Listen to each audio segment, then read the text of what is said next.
এমন একটা লোহার কড়াই যদি তোমাদের বাড়িতে থাকে তাহলে আজ থেকে সম্পূর্ণ ভুলে যাও রেস্টুরেন্ট থেকে রুমালি রুটি এনে খাওয়ার কথা।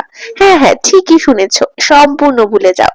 আমি সঞ্চিতা চলে এসেছি নতুন একটা রান্নার রেসিপি নিয়ে, কুকিং উইথ সঞ্চিতে। দেরি না করে পুরো ডিটেলস ভিডিওটা দেখো আর শিখে নাও কি করে সহজেই বাড়িতে বানানো যায় রুমালি রুটি। তার জন্য প্রথমে নিয়ে নিয়েছি 3 কাপ আটা। হ্যাঁ হ্যাঁ, সেটাই ঠিক শুনেছো, আমি এখানে গণেশের আটা নিয়েছি। আর নিয়েছি 2 টেবিল চামচ সাদা তেল। আর 1 চামচ নিয়েছি বিট নুন। এই 3টে উপকরণ কিন্তু অতি অবশ্যই মাথায় রেখো। আর তারপরে নিয়েছি ঈষৎ উষ্ণ গরম দুধ, যেটা যত কাপ আটা বা ময়দা ইউজ করবে ঠিক সম পরিমাণে কিন্তু ওই দুধটা নিতে হবে। যদি নাও লাগে তোমাদের মনে হয় তাহলে কিন্তু ঠাসার সময় এই দুধটা ইউজ করেই ফেলবে। এইটাই কিন্তু আজকে ট্রিক্স, যা রুমালি রুটিকে একেবারে নরম তুলতুলে করবে। যে সেই জন্য দুধটা কিন্তু কম দিও না, কিপচেমি কিন্তু করো না এই আটা মাখার সময়। এরপর 2 ঘন্টার জন্য রেস্টিং টাইম রেখে দিতেই পারো, অন্য কাজ এই সময় করে নাও। এরপরে আমি কিন্তু গুটি পাকিয়ে নিয়ে চলে এসেছি 2 ঘন্টা পরে। গুটি থেকে আমি কি করেছি, একটা ঠান্ডা ভিজে কাপড় দিয়ে 8 ঘন্টা রেস্টিং এ রেখে দিয়েছিলাম। এরপরে 8 ঘন্টা গুটি পাকিয়ে রেস্টিং এ রাখার পরে এক চাকি বেলনা নিয়ে একটা একটা করে গুটিকে বেলে নিয়েছি। তোমাদের কাছে যদি মেজারিং ম্যাট থাকে সেই ম্যাটেও কিন্তু এগুলো বেলে নিতে পারো রুটিগুলো, তাতে কিন্তু সাইজটা একটু বড় হবে। আমারটাও কিন্তু কম বড় হয়নি।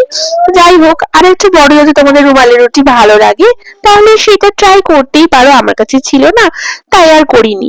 এরপরে ওই যে উল্টানো লোহার কড়াইটা গ্যাসের মধ্যে ভালো করে গরম করে নিয়ে ফ্লেমটা কিন্তু আমি মিডিয়াম টু হাইতে রেখে এই একটা করে রুটি দিয়ে একটা কাপড়ের সাহায্যে চিপে চিপে ফোলাচ্ছি যাতে কোনো জায়গা কাঁচা না থাকে। এরকম যেমন প্রসেসটা দেখালাম এরকম করেই কিন্তু রুটিগুলো ভাজতে হবে, এছাড়া আর কোনো কাজ নেই। আর যখন যদি মনে হয় যে কড়াইটা গরমটা একটু কমে গেছে, একটু বাড়িয়ে নিয়ে কিছুক্ষণ রেখে আবার কিন্তু রুটি দিতে পারো। এরপরে এরকম করতে করতে সমস্ত রুটিগুলো প্রায় হয়ে এসছে। আমি সেদিনকে বানিয়েছিলাম চিকেন ভর্তা।